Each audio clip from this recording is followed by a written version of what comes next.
Thanks, guys, for making time and all of your challenges and perspectives and thinking on technology was very helpful and insightful for me. So and again, thank you for your time here. I think just by way of background introduction, my name is Charles. I've been on the tech and product side at Saige for about 5 years. I've been working in technology and building products, data lakes, data lake houses, etc., and AI for about 19 years, doing back office, front office, SaaS products. So we've run the gambit of all various sizes from startups to enterprises. So Anthony, do you want to do a quick intro too? Yeah, so I work mainly on the operation side, leading the delivery teams, making sure that they have what they need, responsible for resourcing as well. But mainly, once we engage with a client, I work with the team to make sure that we deliver on that promise. Back to you, John. Yeah. So what we have today is kind of just an introduction into Saige itself, our approach, and then some opportunities that the team has been discussing around use cases and how we could potentially bring value to OGCA. At the end, depending on our time, we also have a ton of case studies that we can bring up, but we felt that from a prioritization standpoint, your guys' time being valuable, we'd like to go through these 3 areas. So who we are in general. So we're not an AI company. I've heard this, you guys were talking about it. We're not a vaporware company. We're not going to come in and say, hey, this AI that we're going to bring to you and somehow plug in is going to be creating 17% of reduction in scheduling or what have you, right? Who we are is essentially as I'm going to read this from the top, a strategic consulting company and technology development firm that leads digital transformation. At its core, we are basically a business transformation organization to help our clients transform, right, through technology. And so the way we do that is 3 ways. So one is we collaborate with our clients on the strategy, the business outcomes, the KPIs, and then ultimately requirements. Then we build that technology, whether it's system integrations with various platforms. We don't typically build platform products from scratch unless absolutely needed, but we're systems integrators. We build products if needed and create unique experiences based on integrating with those products, or essentially basically have all the data management underneath, and then we AI enable it, okay? And then the last part is actually more difficult, which is the change management part, making sure that products are adopted, used, and those KPIs that we set forth in the beginning are fully realized. So AI is more of a lever for us as it relates to even leveraging, generative AI, forecasting technology, whatever it might be. We partner with companies like Scale.ai, Cohere, Electrify. We use other AI models that are off the shelf and then fine tune it and you train it off of your data so that it's highly personalized, so to speak, rather than it being some generic model that's out there in the world in some other random platform, so that basically you can realize all of that transformation capabilities inside of your organizations. And now what we felt earlier on was originally we were born out of technology, and we felt, hey, as I mentioned before, the change management part is the hardest. And so from our side, just past experience, we build technologies and they're amazing tech, right? But people don't like change, right? And process changes are, anytime there's change, it's very difficult. And so part of our processes is being able to help those individuals, and I'll talk about what that looks like in a little bit. Those people either are incentivized to use the technology, have different KPIs associated to their jobs, or we upskill and train them into other areas of the business, because we just know that there's obviously efficiency gain here. So any questions about that before I dive into some of our approach and some of the other opportunities? What I want to make sure is, like, you guys seem very open and collaborative, so anytime just feel free to interrupt, and ask any questions. Okay, so just top line who we are. Paul Magus, he ran BCE capital, basically operations and capital investment.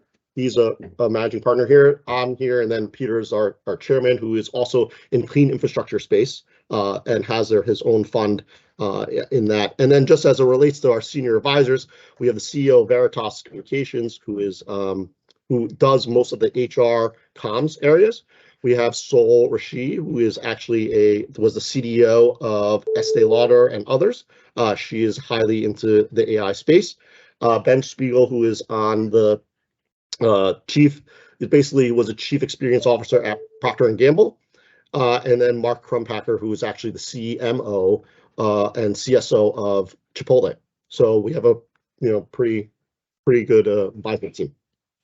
So our approach now, what I mentioned before is it's kind of more or less 5 steps here. One is we're collaborating to provide strategy and guidance, KPIs, on basically any of the business transformation programs or technologies. Then we are building the products if needed, or integrating, or building out even, let's say, a data lake, data management, what have you. And then we're AI infusing it, using models, using inputs, using feedback loops that actually happen upfront. And then at that point, we're training the chief human resources officer, workforce, et cetera, so that they're set up to succeed with it, and then we measure. So we are very outcome driven and KPI driven. We don't do anything unless it has some sort of impact. And our process typically works as I mentioned before. There's a discovery process that we collaborate with our companies on. Every company is different, structure, process, everything. And then we design a new mode of operation. So what does the future mode of operations look like with technology? We are an agile shop, so we are typically doing things like jam sessions, user story sessions, et cetera, defining what those requirements are that ladder up to the impact points. And then we go split into 2 streams. So one is the development stream, which is basically where agile project management, as it relates to sprint planning, every 2 weeks development, et cetera, platform development for the first MVP, minimum viable product. And then we are doing AI enablement afterwards, right? So we have all the planning up front with all the inputs, but the AI enablement doesn't happen until we have the front end feedback loop and the data itself. And then on the second track, we're talking about training, right? Design, the development of employees. What are the communications to your clients? What are your communications to your staff? What are those new KPIs and potential compensation changes, like incentive based on the adoption or change of their job responsibility, or their basically their job responsibility potentially, or potentially the adoption of the tool. And then scorecard and reviews to ensure that it's being leveraged and that the business is fully realized. And then therefore, successful rollout, and then we iterate over and over and over. And then just from a client perspective, we've been fortunate enough to have a great number of key clients. I will say that we are particular about who our clients are.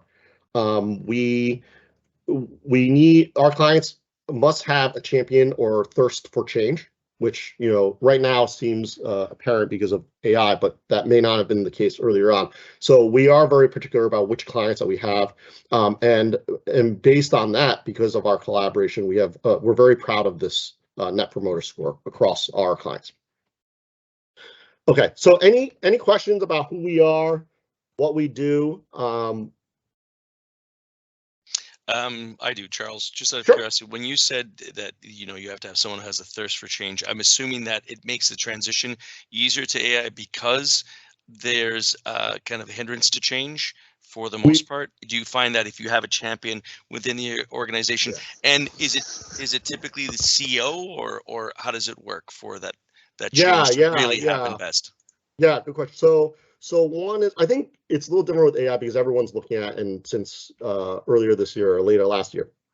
So everyone realizes that every business is feeling challenged, right? I mean, this is an arms race at this point. Typically we don't work with companies that are against it, and meaning that it's going to be friction and every conversation is a matter of convincing someone, right? We need a champion. We need a product owner to some degree to be able to help drive that change inside the organization. We're from the outside, and we will never, know what, let's say, any of your guys' day-to-day are, and what the challenges you have, and the relationships that you have. And so, essentially, we work with clients that have that champion, at least one, if not multiple, and they are the ones driving it, and the CEO is in agreement, but is more of on the RACI chart, like just informed, right, or consulted, not accountable. So there needs to be on that side accountable party. Now, who we work with, varies. It can come from anywhere that is like people who are trying to disrupt the business to some degree for a better outcome. So we work with CIOs, right, chief innovation officers, CTOs, chief technology officers, chief information officers, CMOs. We do work sometimes with a CEO, but typically that delegates to a lower, right, to another C level somewhere. But those are kind of the key areas. Now, the strategists and others below, call it below, who are hands on keyboard below those C levels, are also critical that they're on board. And so that's kind of the structure that we typically have. Any other questions? Okay, so this area, and I'm just going to preface this, is highly text-based. So we will send this to you guys after. We just want to encapsulate all the information, and I'm not going to obviously read from any of the slides, but it'll just provide additional information as to the solution and what value we believe that each of these could bring. So the first one's pretty straightforward, right? The first one is implementing an AI chatbot across all of your websites, right? And we're going to start here because it's pretty. I think that the I guess adoption and value points are pretty clear in the industry. So one is, right, we have either individuals coming in, and whether or not you have their customer information or client information or what have you, so that you can provide personalized responses is very different, right? But it depends on your stack and what data that you have.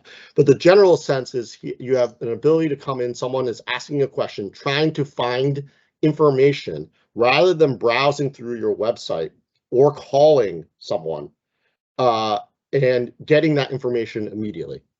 This is obviously, I think fairly clear. The one area that could be also helpful is lead generation, right, for a pipeline. And so having all of that and having even their digital behavior tied to usage is, pretty straightforward here. It does eliminate the need to even answer the call or staff, right? So there is obviously benefit there. And in this world where everyone wants to read and text and what have you, or a message, this seems to be commonplace versus potentially calling. Again, depends on the audience. But when we move on into a little bit, call it meatier, is we are looking at more of construction trained chatbots as it relates to your internal staff. And so we have actually some POCs tied to this. And what we do is, if we think about the chatbot, the first chatbot is going to operate on data that it's being provided, meaning your website content, potentially other data that you feed it, potentially conversations you want to have mapped into the chatbot.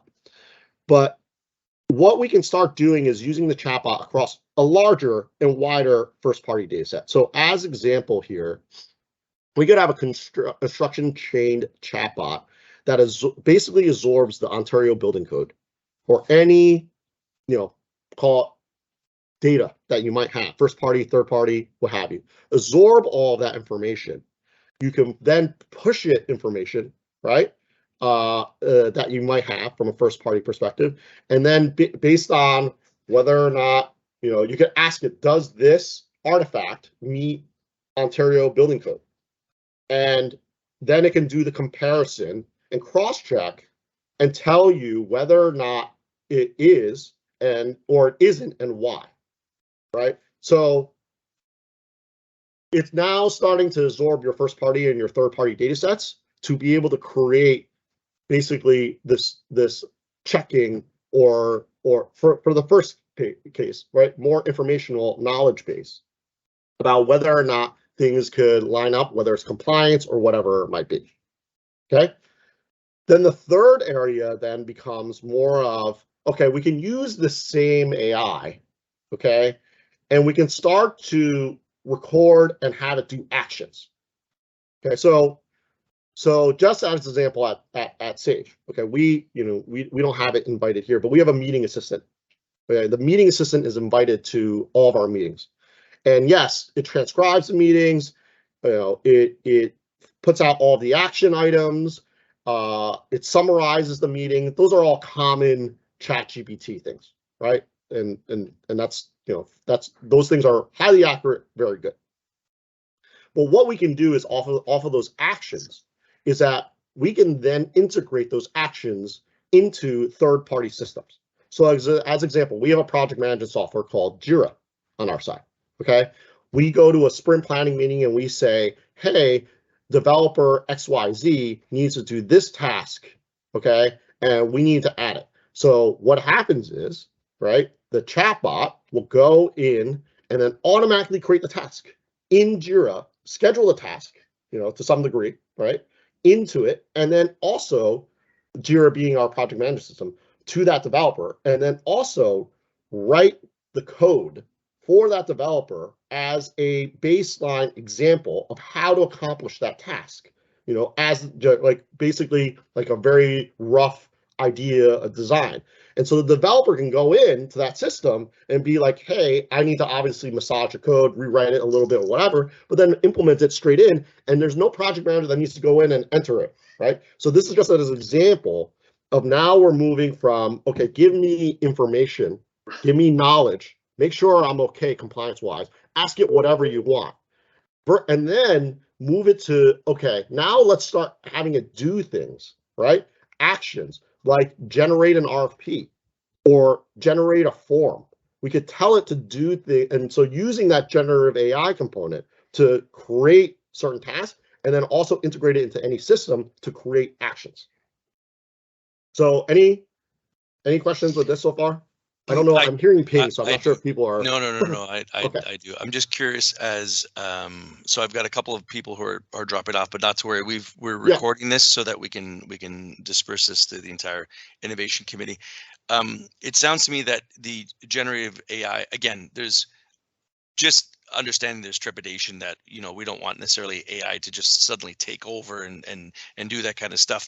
I'm assuming that what the assistant is and everything that you're mentioning up until now is to assist whoever is in charge to really be able to go through and to be able to source things and filter. Correct. Yes, absolutely. Okay. So I just want to make sure of one thing. There is still a human element to this, right? The human element is verify this is correct, right? So like the AI can always hallucinate or write the wrong thing. So like as an example, it has assigned things to the wrong people to some degree. Sometimes it picks something wrong up, right? So someone still needs to go in, verify before it says, yes, go act on this. Okay, so there's and that area is especially important. So one is because not only just because of operationals, right? Operationally, you want to make sure it's correct. But two is it is a way for the AI to be trained. Okay, negative feedback, it's not, positive feedback is fine, but positive feedback doesn't really do anything. Negative feedback feeding to the AI is what is more important so it knows what not to do. So knowing what not to do or knowing how to handle certain things is extremely important to fine tune so that it can be accurate, right? And become more and more accurate and know how the company or organization works. So you're telling me it learns from its mistakes more Yes, so than yes. its successes. Interesting. Yes. Okay. AI learns much more and weights more. Well, you know, in the weighting model, you weight it higher so that it can learn over time off of your first party data. Okay, like in your, let's say in your stack, right? Off of that first party data to basically improve itself, just like a child. I mean, anyway. No, I have two kids, so right. So No, the only I get it. But the only way my daughter learns is when I tell her what not to do, right? Not, you know. Anyway, so. No, but you're okay. I understand the relevance to children and teaching all that stuff, but they have an amassed data. Like they pulled in, like you said, the building code or cases of law or whatever the case is. So they have all of that background. You're just basically telling it how to use that data correctly. Yes. Okay. How to interpret that. So even in the interpretation right. Okay. part, Interpretation. if it's yes, that too. If interpretation is wrong, then you correct it and it will then learn. But if it is, and then in addition, you like, yes, there is a mapping that needs to happen with certain actions. Like it didn't know that we use Jira, right? And how to write the API call to create a task for someone, right? In a schedule, right? We still need to provide it that action. And then when we provided that action and we say, hey, link the action by assign this task to this API call to go into this system and add the task, then it knows it going future in the like going forward, right? How quickly, Charles, does it learn? Yeah. Like, for example, so this assistant that's basically taking, if I'm understanding the meeting minutes, if you were to correct it and you were to map it to or direct it somewhere, how quickly does it learn? Like, is it like 1 attempt, 2 attempts, 15 attempts? So it depends on your weighting. Like it highly depends on the weighting of, so the training data is going to have your like just say your data set is all the meeting minutes or what have you. And then you would weight the false, but bad ones higher, bad ones, quote unquote, failures higher. And then what you would do then, you would need to retrain it, like basically re-execute something to retrain the model, which doesn't take a long time. But how often do you do it is a question. Like you could do it every day if you wanted, and then it would then reprocess all the data, and that false, basically the false positive, or not false positive, but the failures, it would take and then retrain into the model, and then the model is redeployed, and then it's out again. So it is highly variable based on how you weight those failures, and that's part of the data science aspect to it. So we've been testing this our own AI assistant, and it's been pretty accurate. So how it works, whoever triggers the AI to join the meeting, they get the minutes like 2 minutes after the meeting, and then they, sometimes what happens is that it might assign the action items to somebody else. So it's usually, quick change, and then, it learns from that. But so far, none of our Scrum Masters or PMs, they don't join a meeting without this, because it's very powerful, and it's accurate, Yeah. Interesting. So if I just want to chime in, it's not something that transcribes. I've been witness to it in a meeting that I had with Anthony. He then sent me the notes afterward and what the AI generated, and it wasn't just a transcription. It was time of the meeting, who the participants were, what the general topics were to discuss, all the action items, and then the summaries of each speaker. And I went, holy jumping, this is crazy. It was different than like, I know, when we record something, you can get it transcribed so that each individual verbatim says exactly what it is. This is something that actually surmises it. And I thought it was a very interesting tool. It's not perfect because it still needs, a set of human eyes to go over and edit it and review it to ensure accuracy. But I thought this is already, 50, 60, 80% where we need to be at the end goal for the minutes per se. I went, this is amazing. So the AI, it captures the key points. It doesn't give you word for word. It's just what's important, what was the intent of the meeting.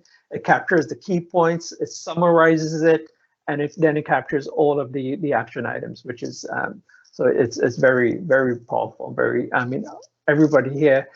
I mean, when I started talking to John about this, the key thing that we focus on was core AI functionalities that every member at OGCA could use. You know, for us, AI is meant to be used by everyone, right? So we focus on this core functionality that's affordable, scalable, and that can quickly make an impact to everybody's you know, lives, right? So that's, I mean, the use cases and the possibilities are endless, but we just started with core stuff that everybody day two can start using and benefiting from.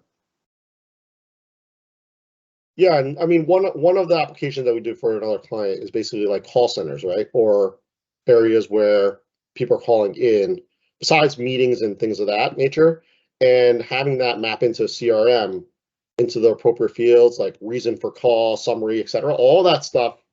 Again, like I think what Google and Microsoft Copilot and others are going to do are going to give you some of the summarization parts, probably in the future, right? But what Microsoft and those others are never going to do is say, okay, I'm going to have Copilot do actions into your Procore system.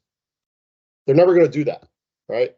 Or they're never going to go into our on Saige's side, like the Jira. So that is to say, like where we play, just to kind of emphasize a little bit of our role, besides the strategic consulting KPI, making sure things are adopted, is this integrations perspective, whether it's between products that already exist or potentially creation of a new product off of those products that are first party to you. I mean, as you guys talking about becoming a software company, I think more and more of it is somewhat true, but every company needs to be tech enabled. Right? They need to have their own IP.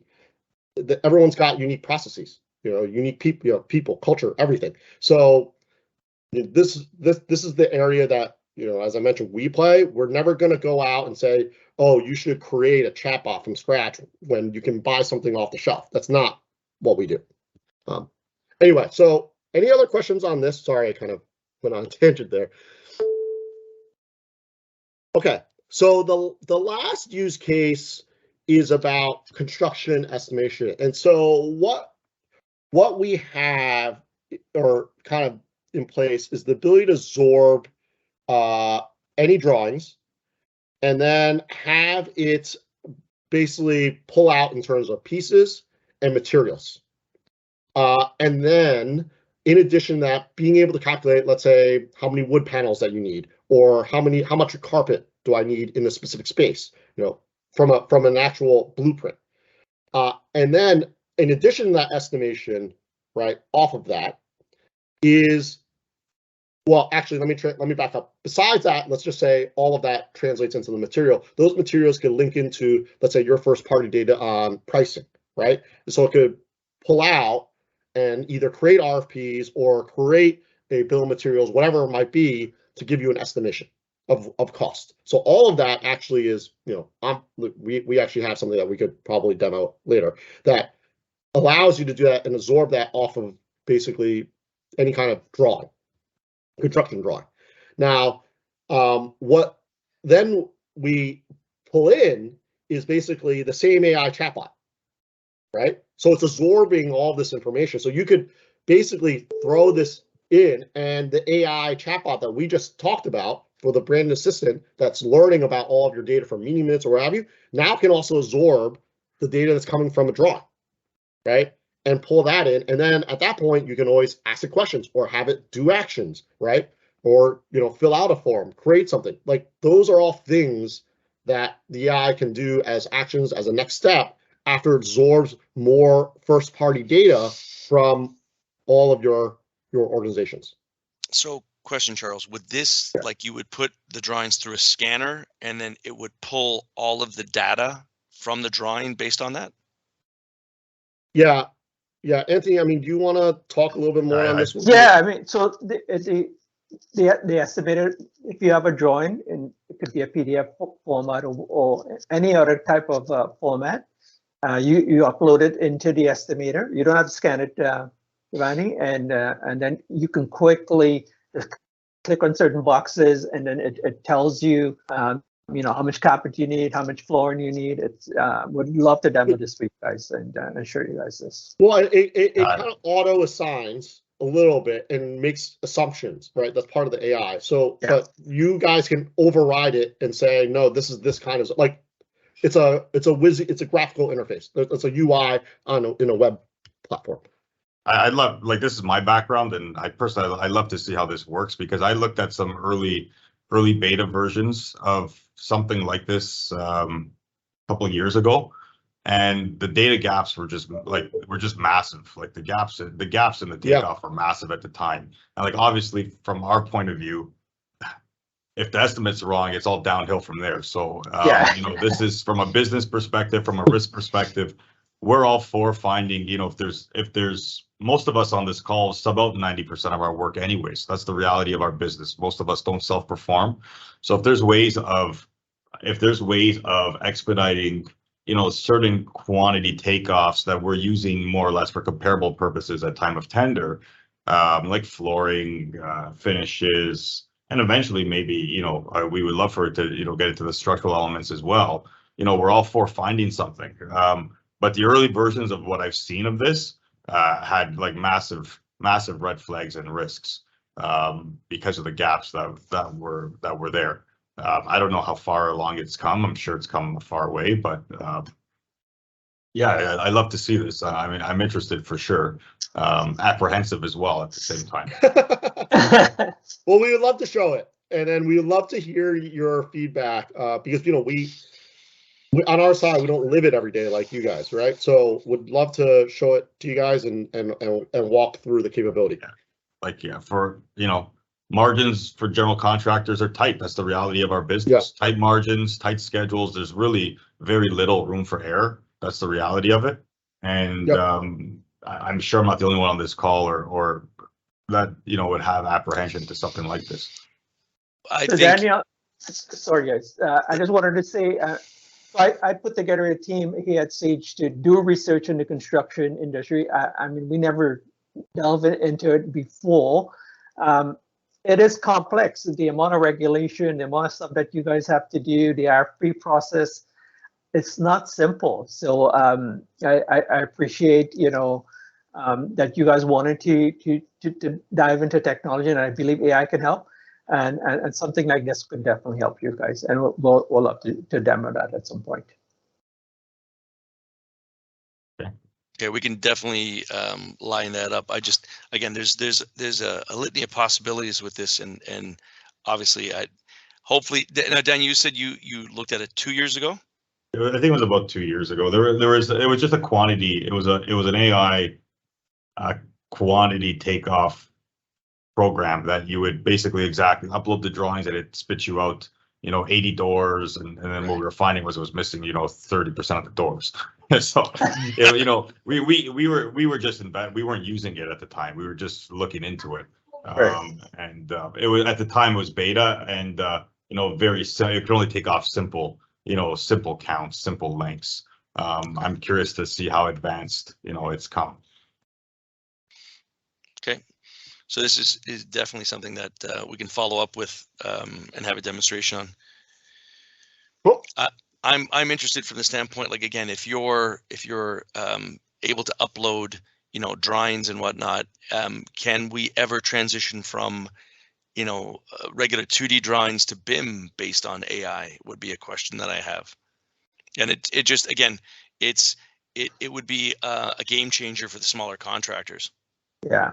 So in theory, we think it can do it. We haven't looked at it, Giovanni, but it's very complex. Yeah, it's complex. No, so there's some initial. We're still researching, right? But it is extremely complex, and so that's to say we're going to continue to look and strive to get there. But this is the first step. Are you in beta on this, or is this like, it's like, do you have contractors using this here in Ontario? So go ahead. Charles.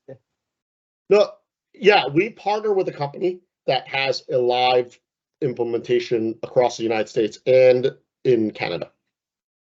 Sorry, say that again, Charles. I missed it. Yeah, we partner with a company that has live implementations and tons of users already in the US and in Canada. And we will definitely bring them to the table during the demo. So they were originally more on the construction side that did a lot of this analysis through from the image, right, to kind of the interface and the tagging of certain areas, right, of the boxes and things of that nature. And then we help with the first party AI components of porting their models and their systems into our clients, if that makes sense. Because the AI side of it, right, requires first party data. And I understand that pricing and things of that nature are very sensitive to you guys. And that can't leave your walls, right? And so what we do with them is we help them on the AI side and we help them move them into the basically construction companies, their own stacks. Okay. Well, I'm glad to hear that there's a certain amount of sensitivity when it comes down to data. Yeah, that's highlighting like what kind of the whole thing around this, right? It is if you're using ChatGPT, it's taking all of your, on OpenAI.com, it's taking all of your data, right? And it's absorbing it and actually adding it as part of the training model. I mean, there are kind of places where there's been sensitive data, people uploading social security numbers or whatever out there, and that means it's for the public to see. And so the way we operate is we never tap third party, right, at all. We port those models in. So like ChatGPT 4, if you guys are using Azure, I'm assuming you guys are with the Teams and O365, we port those models into the Microsoft OpenAI service so that your data never leaves your VPC, your virtual private cloud. It'll never leave it, right? And that's we operate in your environment and never some third party that's out there, some third party platform that's just going to take your data and who knows what they're going to do with it, right? Well, so that's kind of where we've come into, where we play as well as it relates to how we deploy AI. We would have to be very careful of that because, again, cybersecurity and privacy laws in Ontario, we have to really be cognizant of that. And the last thing we need is like, again, a breach of your data. And then all your clients, all your employees. It's a catastrophic effect. I mean, companies have been caught already because someone decides to put in sensitive data, or you have a confidentiality clause with a client, and you put in, proprietary information into OpenAI on ChatGPT, then that's a death blow, right? Like that's.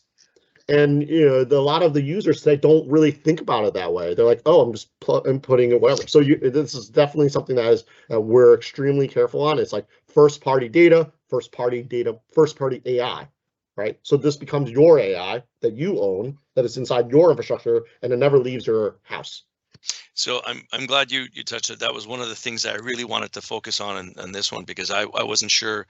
Because again, ChatGPT is open source. I'm glad that you're utilizing models, but you're bringing it in within the confines of each company. So that really gives me some assurances that at least this is something that contractors can look at without fear of data breaches and stuff. Yes, exactly. Yeah. I mean, and then on the ChatGPT side with OpenAI, since Microsoft invested in them earlier on, like $2 billion, and gave them servers or something, we have access to all of the ChatGPT models, right? Or Microsoft gives you access to all the ChatGPT models. So like it's a Microsoft OpenAI service that basically copied their model that they tuned over time with outsourced individuals, confirmed, like all that, right? And moved it into basically clones it and moves it into your stack so that the data doesn't go out. Interesting. So if we're already on the Microsoft platform, we have it already as you can turn it on. You can turn it on natively. Oh, holy smokes. Okay, cool. Yeah. So if you have Azure, you just subscribe to it, and then you have access to all of it, and you can do stuff in minutes. It's pretty crazy. Interesting. Okay. Yeah. You can basically say, okay, what code you want in it? Python, CNET, .NET, whatever, and it just gives it to you. Pretty crazy stuff. So this basically wraps up kind of the core areas that I want. I just don't, again, I'm not sure how much time we have. I don't want to take up too much of your time. The rest of this is more on our previous work, if you guys are interested.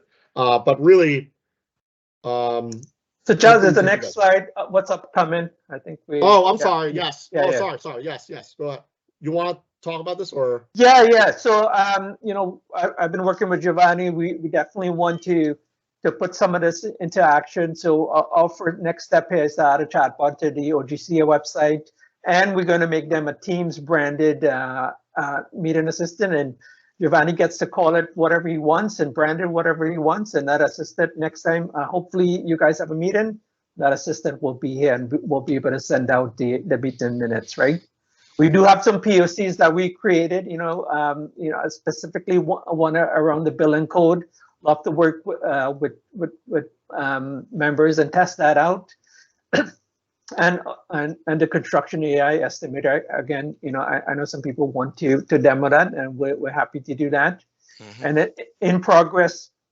So our meeting assistant just works on Google right now, so it's in progress. So we should have that pretty soon to be deployed on Microsoft Teams. And again, you guys can brand it, put your logo, and name it whatever you want, and it will make a great addition to everybody's company, in terms of capturing minutes, action items, all that good stuff. And then what we're looking at next is AI tools for construction, contract review, scheduling, and then we're hoping to this symposium in April, come in and demo a lot of this stuff, and probably have a whole seminar on AI. There's a lot to, a lot of people talking about AI, but we've done a lot of research, we've done a lot of work, and happy to share that knowledge with everybody.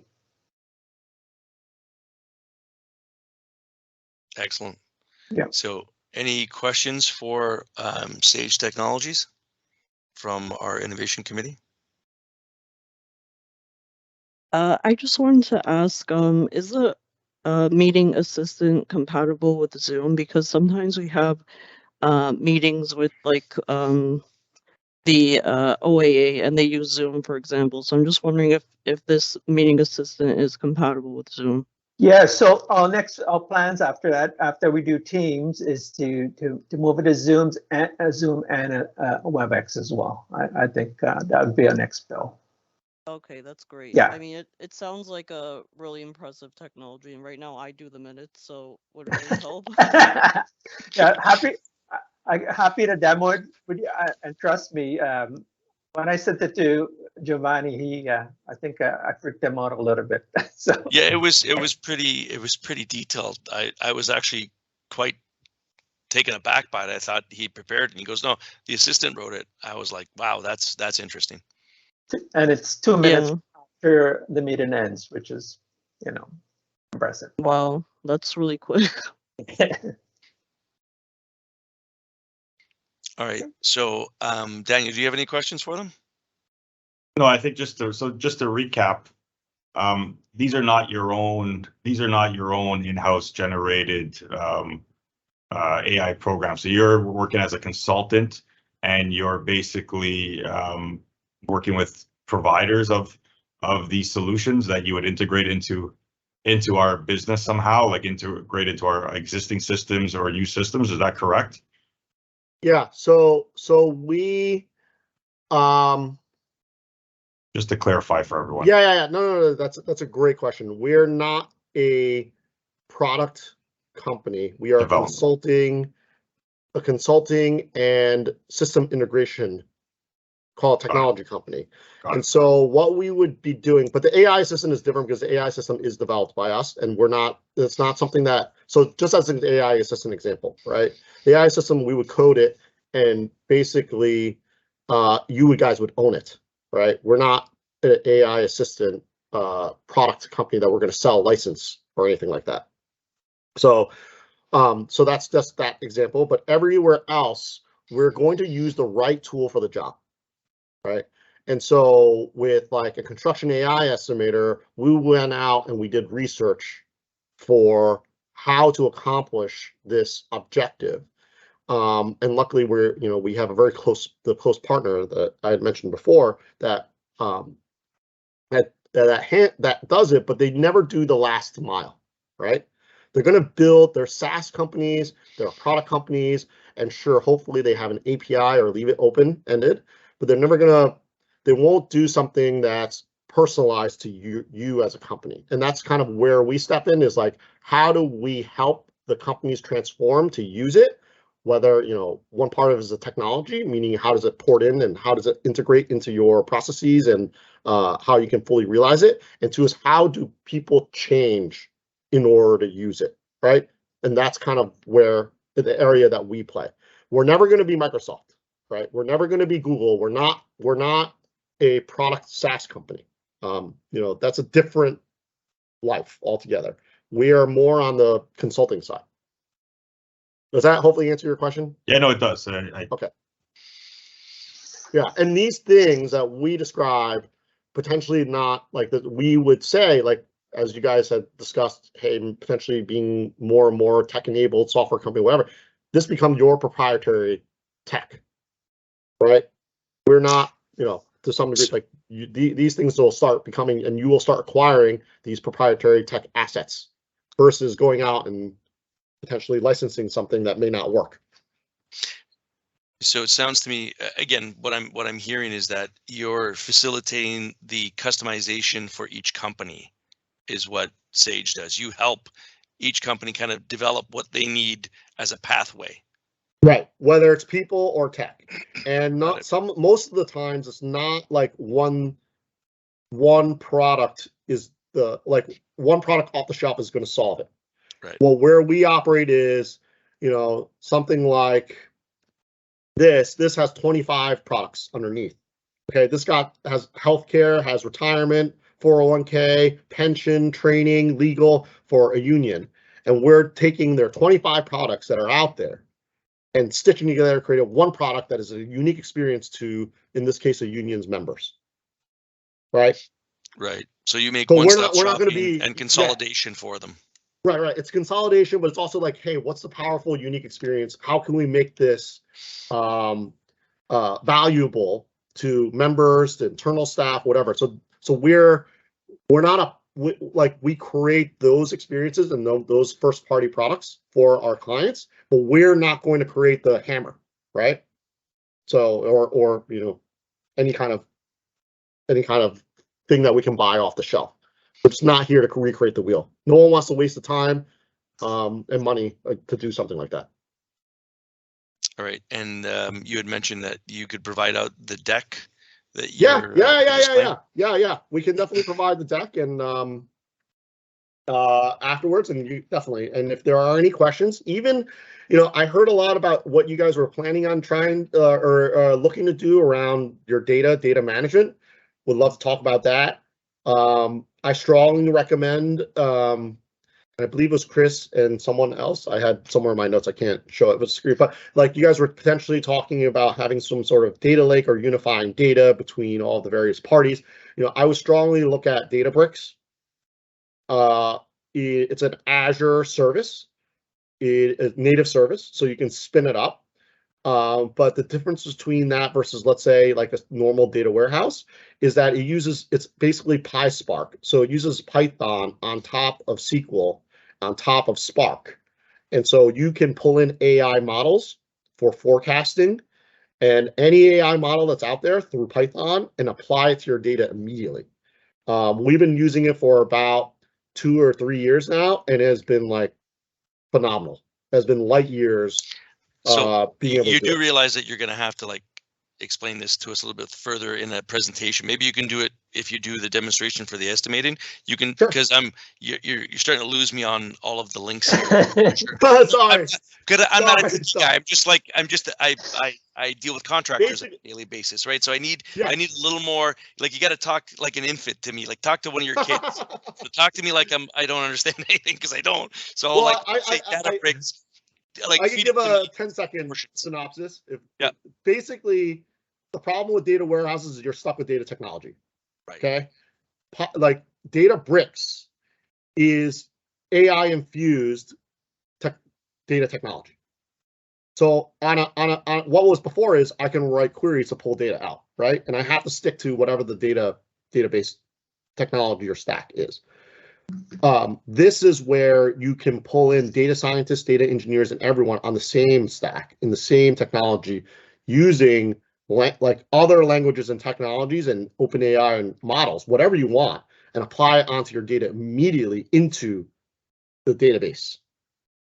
So there's no more like multiple steps, right? Before you had to port it out, pull data out, push it somewhere, remapable, push it back, wherever. No, this is all one ecosystem. Okay, and this is one, not even ecosystem, one technology that everyone can play in. And it has been very important because in the future, when you guys are trying to apply AI, your foundation of where your data sits is very, very important so that you do not have that constraint of not being able to leverage AI or having to do, spend hundreds of thousands of dollars to port the AI, port all the data out, push it to some service, bring it back, and then reapply it to your data. This is all basically one system that has it, and it's a native Microsoft service. So you can spin up very easily. Does it sit in the cloud, or does it also sit on my server? Yes, it sits in the cloud. All right, and I can have it mimicked for privacy and whatnot on my server. It is all, yeah. I'm assuming you're on Azure, and Azure has all the SLAs, everything that it's signed, BAAs, whatever you want, right? I don't know what I'm on. Yeah. My IT person. So if you're in that cloud, all of that is already secure. It's just another service. It's just like another server inside the cloud. So yeah. Very interesting. Okay. It's not custom or anything. It doesn't go outside your walls. It's inside your walls, inside your VPC. And it's like, spinning up a web service or app service, spinning up whatever service. It's spinning up another data service called Databricks. Interesting. Okay. Yeah. Anyway, I only make mention of that because, I know you guys were talking about data earlier. It's all about data for us. It's all about this. So yeah. That's why, it's important, right? Their first party data is gold, right? Like it's just part of the livelihood. So what capabilities you can do on it, what kind of operation you do on it, and having it set up for the future, call it for now, future proof for the next 5-10 years is important. So anyway.